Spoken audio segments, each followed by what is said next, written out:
So, hi! Been a while since I've done a video. The sheer reason why I haven't done a video is, once again, laziness, but, also just because, we're finally getting into Season 3, and the first arc of Season 3 is the Document of Sea arc, so... Not the most exciting content. Terra's kind of a shit villain. But however, the light novel of this is really interesting I usually don't talk about... So, within every 2-hour volume, at the end of a chapter, there's, a between the lines, which is events happening not relevant to the volume. And I usually don't talk about them because they're, small stuff what another character is doing. It's usually where Tsuchimikado's bullshit is, or what Misaka is doing during an arc.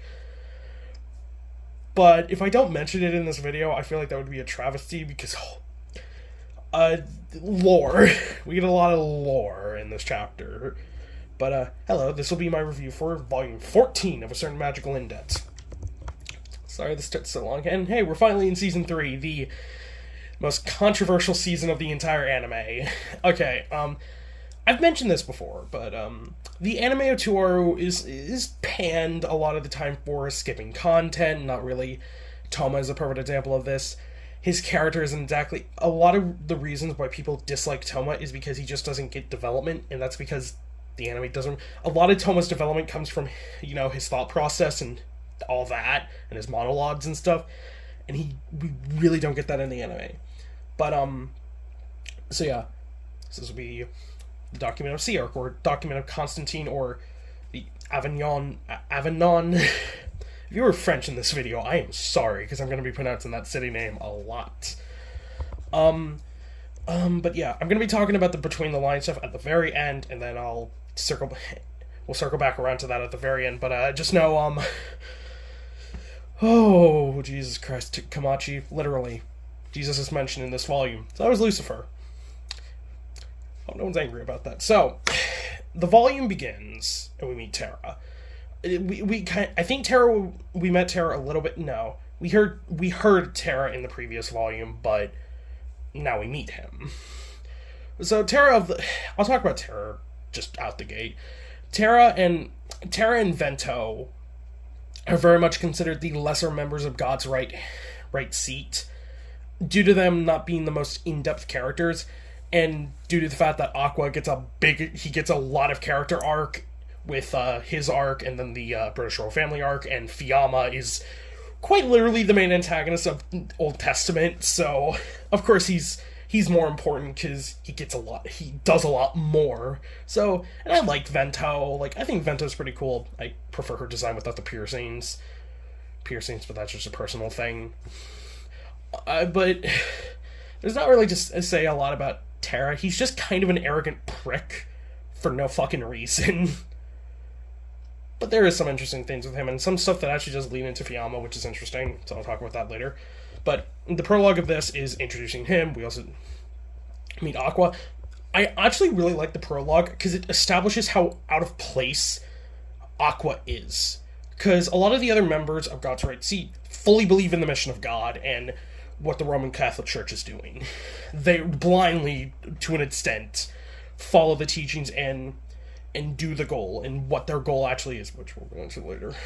And just kind of show how, out of place Aqua is. And that's kind of interesting for his character.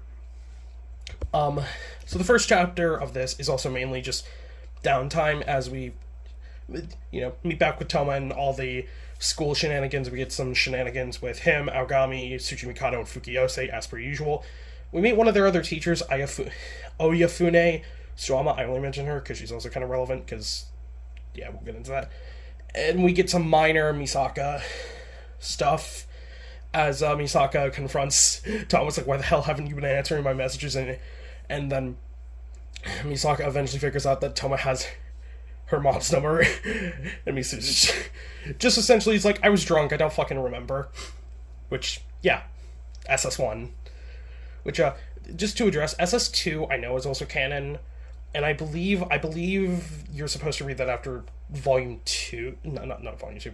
Volume 12. 16. Sorry, it's been a while since I've made videos. So it's also, excuse me if I make any mistakes in this video. It's been a while. So yeah. Another thing 2 more things that are covered within this first chapter are Academy City is debuting some new power suit weapons, which Yomikawa is kind of finding weird. Because she's also one of the people testing that, so she's like, she thinks something is up, which obviously, and we hear just over the news that there are several riots happening around the world due to Academy City. Obviously, the spark of war at this point has been basically lit for World War III, so every volume it kind of just sets up a new aspect of the war that's going to get just blown out of proportion. So, the main conflict of this volume starts when Toma is essentially kidnapped by one of the board of directors, Ayafune Monaka. She's important later on because she's also involved in a group. I haven't really talked about the board of directors a lot since I know they're more relevant in Railgun, and I think they've actually been directly mentioned recently in the Mental Out spin-off, which I'm not going to make a video on that quite yet because I kind of want to see if it's going to continue for like more than a couple of years, or if it's going to be like the Kakine one where it gets one arc and then just ends, even though the Kakine, it's much longer than the Kakine one because Kakine spinoff was only like 4 chapters, which after volume 15 I'll be talking about that because Kakine gets introduced in its volume. I know I've technically talked about him before in reviews because he was technically in Daihase. Oh shit, yeah, I have to make that Railgun video too. I've slacked with a lot of videos, as you can tell. So Monaka basically says that she wants Toma because he's at the center of this incident, because he's technically the reason why Academy City is at war with the Roman Catholic Church, because he's been the one that stopped them at every point. And the board of directors want this to go out of control and get war, because then they'll get more resources and stuff and more funding. But Monaka kind of sees it as a thing. I don't know if this is a false belief she has just to get Toma on board, or if she actually believes this. I believe it's just false. Or it might be true, I don't know. That while that would be beneficial to Academy City, it's also just a numbers game. The Roman Catholic Church and the Catholic Church in general has over 2.3 billion followers, while Academy City only has 2 million in residents. So yeah, Tsuchimi Mikado shoots her on her own orders, because she's going against the board of directors and all that, and she would be punished for treason for that reason, so she ordered Tsuchimi Mikado to fucking shoot her. Kamachi doesn't clarify the gun, by the way, which, have to ask my gun nerd friend about that. And then Tsuchimi Mikado and Toma go to France. Avignon, I looked up a pronunciation, I think it's Avignon, France. And there Toma meets Itsuwa, and then she goes into the main conflict. So the riots happening all over the world are not true. True in the sense that the people doing that don't genuinely believe it. Basically, the Document of C, or the Document of Constantine, is a document that basically allows whatever the Pope says, the believers of the Roman Catholic Church believe it, no matter how absurd it is. So, in this instance, it's Academy City is the enemy, so all their followers genuinely believe that. And they use an example like, yeah, the Pope could say, yeah, your stove isn't hot, you can touch it, and no matter how absurd it is, that's true to them. Because it makes them genuinely believe it. As you can assume, this is just insane. In which seems to just be how magic is in this series. But Toma, obviously, he points out the flaw, like, okay, then why are we in France? Why shouldn't we be going directly to the Vatican?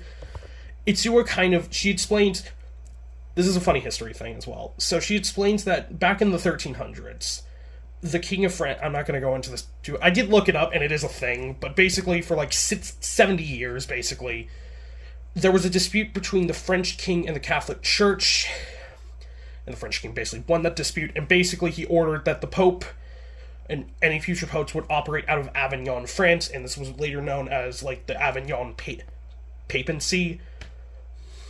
For like 70 years, there were like 7 popes that lived in France, that operated out of France, and there's essentially a ley line, which a lot of Magic series use. Basically, it's like connecting points in the earth. And they actually mention a funny thing where, like, they have no intrinsic value, it just depends on what humans think, so yeah. So they specifically start to head to the Palace of the Popes, is when we get the main conflict of this volume. So, I'm not going to talk about Terra as a character too much. His character is basically he believes salvation and all that, that kind of religious shit that a lot of religious evil antagonists do in anime. His ability, however, good God, I ranted about how broken Vento's ability was. Execution of Light, or I think it's like Light's Execution in the Yen release, is crap as hell. So, the anime I don't think explains how well this ability works, because I always just assumed he just used it. Also, remember, it's been like a year since I've watched Season 3, so I should do a rewatch to point out the flaws, since I am actively reviewing Indets again. And, I guess, subtle news that I didn't really talk, that I probably should save for the end, but I'll talk about it here as a little break. Two things. Number one, items. I know the item light novel has another volume, and I think it's been translated, but the docs I use, they don't have it yet, so when they post it, when I find it, I'll read that and review it. And secondly, New Testament is getting an English release in December, so can't promise that I'm going to finish Old Testament by that time, but I'm going to try. We'll see how far I get with that. So, Execution of Light. This actually does reveal, I forget if this was revealed with Vento's fight, it's also been like 2 months since I read that volume, so excuse me. But essentially, the members of the God's Right Seat can't use, normal magic. They can't use the magic like Itsuwa does. By the way, Itsuwa's so cute. I've always been kind of soft on Itsuwa, because I've always thought she was one of the cuter girls on the series. And I really like her and Toma's chemistry. Feels a lot more natural than, his chemistry with Misaka. I understand Misaka and Shoko are probably the ships that Komachi wants people to focus on, even though Komachi is terrible at romance, I'll be honest. But I like his relationship with Itsuwa. She's kind of cute. And it's also just funny that, all of Amakusa ship them. They just keep pushing it to her, come on, ask him out. It's just funny. We actually did get a name for her spear. She uses a Fruili spear. I didn't write it down, but I remembered it. And it's like a spear with a cross shape. I tried looking it up and I couldn't find a historical thing for it, but it's those spears that look like crosses. So yeah, that's interesting. So Terra's ability I thought it was just flower manipulation, but no, it's not. Basically, Terra's ability essentially allows him to control the precedences of things. He uses an example okay, how did a normal fucking human kill Jesus? It's because it's basically the precedent, and that's where, bread and wine are used as it's kind of, it's complicated. Again, I don't understand the magic in Kawachi's world, which, I'm a story guy, that I've never been good at understanding complex abilities. Let's all be honest, Nen goes over my fucking head all the time. I'm I don't understand Nen or shit like that. Fucking Jujutsu Kaisen's power system goes over my head whenever I'm reading the chapter. I'm just I understand that. I don't. But yeah. Basically, the process of it is basically just precedences. It's basically a negation ability. Essentially, if a bullet is coming to hit Terra can say precedence of his skin is higher than the precedence of a bullet, and the bullet will just ping off him. Or if he wants to hit a target, and this is why he uses a flower blade. Also, yeah, he can just manipulate flower. I don't understand why that's a thing, but he can say, the precedence of the flower is higher than human skin, and he can just straight up cut through human skin. And, so yeah. Yeah, it's a very broken ability, but it's also, Toma realizes it later on in the fight that it's not a reaction ability. You have to set it, because you have to do okay, precedence this lower, so it takes time to set up, and so it's like if you dodge it and then go to hit Terra, he can't react as fast. It's not a reaction ability. He can react fast, but it's just, Execution of Light is just not a very reaction-heavy ability. So, during this whole conflict, Academy City invades Avignon with the power suits and Accelerator. Because, I'm not going to talk about Accelerator too much because he doesn't do much, but we're going to be talking about him a lot next volume. Battle Royale is going to be a fun arc to talk about. Oh, boy. So, yeah, he's also there. And they're attacking basically on the precedence of of, oh yeah, Avignon, the French government has like a dangerous weapon there, and Academy City had to get involved. So Thoma manages to defeat Terra very, very closely. This is where we get the introspections of Terra and like what he says to Thoma.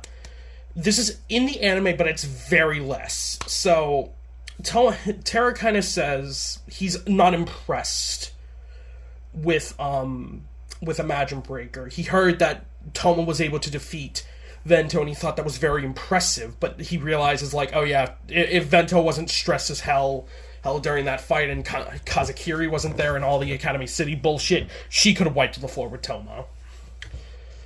And this is where Terra realizes Thoma doesn't know the original function of Imagine Breaker, or more so, he doesn't know what it is, or like he's forgotten it.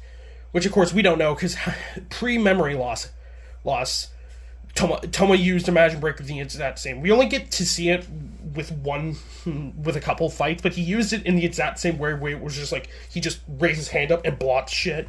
That's how he used Imagine Breaker. That's how he always used it. But Terra kind of implies, he cuts us, pretty much. Komachi cuts us. He realizes that Thoma lost his memory, and he realizes Thoma doesn't know what Imagine Breaker is. So Thoma manages to defeat him.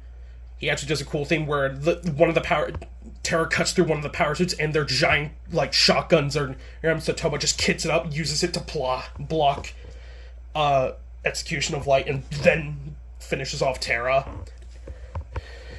Which just goes to show, Thoma's pretty quick on his feet. He's very reaction. Again, Thoma's like a normal-ass human most of the time, so... But he is really good on his feet. And before... Where Terra's like, oh, if you want to know what Imagine Breaker is, I guess I'll tell you. And he's cut off by like a lava explosion due to Accelerator's ability of them destroying the ley line.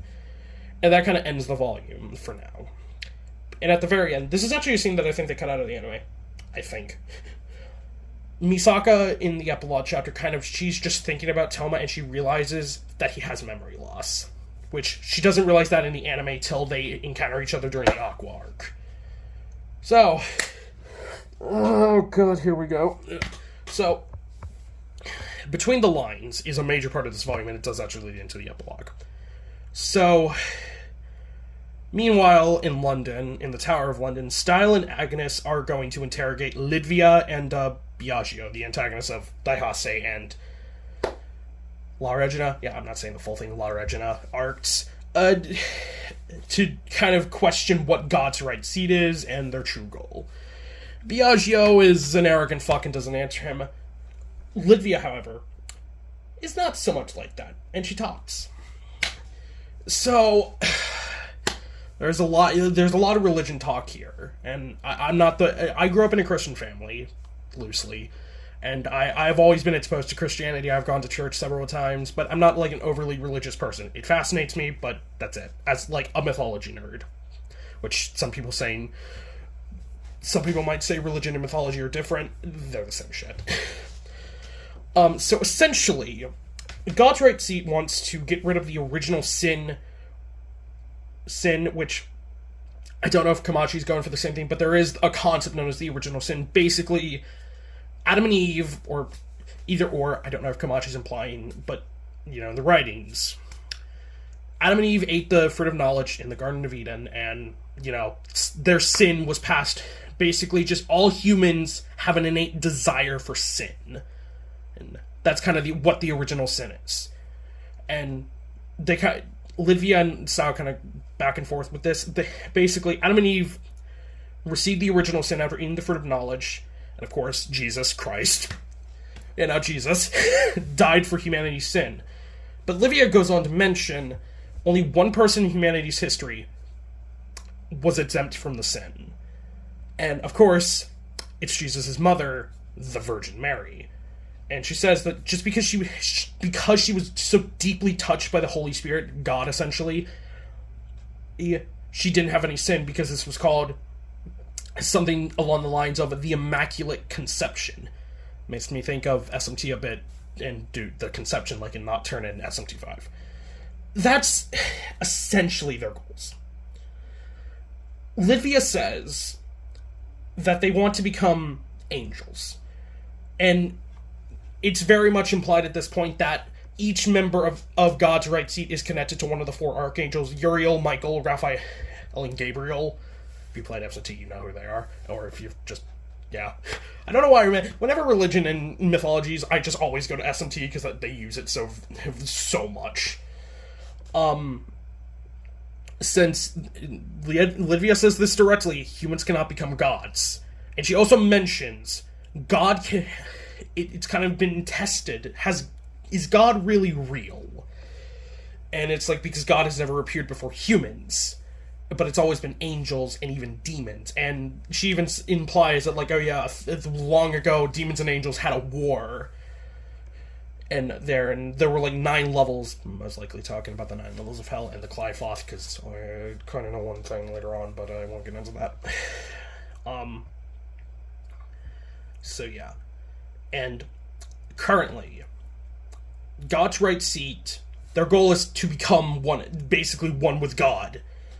And they're essentially aiming for Michael, who specifically is connected to Fiamma.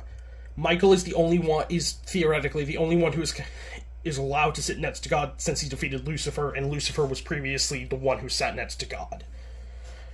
Though, she says specifically, and I excuse my Italian, she says this is called La Persona Superiore a Dio, or in English, essentially, the one above God. Though, that's not the interesting. The most interesting thing about this is that in the Japanese text, La Persona Superiore a Dio is said directly as Kamijo, with the kanji for God and the kanji for above. Most interestingly, this is not Toma's kanji, but the second half of the kanji for Kamijo, Jo, is the same. And that's the end of the volume. So, okay, I'm not one for theory crafting, but it's very much been implied that Imagine Breaker has some connection to God, God's right hand, all that, it's been implied. And, angels have always been a thing within the series, so I don't know what Kamachi's implying with Toma, but it's a lot. I think that's all about that. Just, it's a lot. It's so much to take in, because this is, building off the entirety of the origin of Christianity and all that, and the origins of it, with Adam and Eve, God, Lucifer, Michael, Jesus, and the Virgin Mary. It's just all that. But yeah. So yeah. That's all for Volume 14. Not that much to do with plot, but a lot of lore and a lot of teasing for the future of the series, which probably won't be connected back to for 20 volumes. But yeah. I think that's all I have to mention. I will say, I am going to make a video on Item Volume 2, because I am interested, and I have seen some of the preview images for that and some of the spoilers. Looks interesting.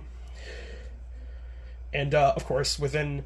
since it's September now, by the end of the month, I'll be doing the Core 2 video. Or I guess the beginning of October, because I think the final episode comes out on, the 30th. I'll be doing the Core 2 video for Bleach, which... That's going to be a real fun video, I can tell you that much. I know people have had their gripes with the second core, but I've been enjoying it, so, yeah. I'll also probably be rewatching some of into Season 3 so I can make better comparisons, because it's been, a year since I watched it, pretty much. So, yeah. So, and next time, we talk about Battle Royale, the introductions of Mugino and her group. I get to talk about Fenda. She also dies! Yay! And Kakine. I might make the video on what's the arc called? The most recent anime arc of Railgun. Doppelganger. I can't fucking remember it. But the arc that deals with the Doppelganger, and Kakine also shows up in there with Yumiya. I might make a video on that before I get into that. Also, I apologize if I have any fuck up things in this video. Again, it's been a while since I've talked about Tour. But yeah. I think that's all I want to mention. I will also be talking about SS2 pretty soon, because I think you're supposed to read it after Volume 16, so I'll probably be doing that. I mentioned that earlier, but yeah, I'll be probably doing that. Yeah, I think that's all I have to mention. Oh yeah, and I think item light novel should begin in a manga soon. I thought that was like at the end of August, but I think it's in September, sometime in the fall. So might be reviewing the chapters for that because I think it's gonna be monthly. So yeah, I'll make a video on that probably. So and I'm gonna try and be better with videos now. Now it's just hard with school and college and all that, life. But yeah, if you enjoyed this video, like, comment, and subscribe, and do all that stuff. I'm hopefully gonna be making more videos in the future. This will be Neo signing out.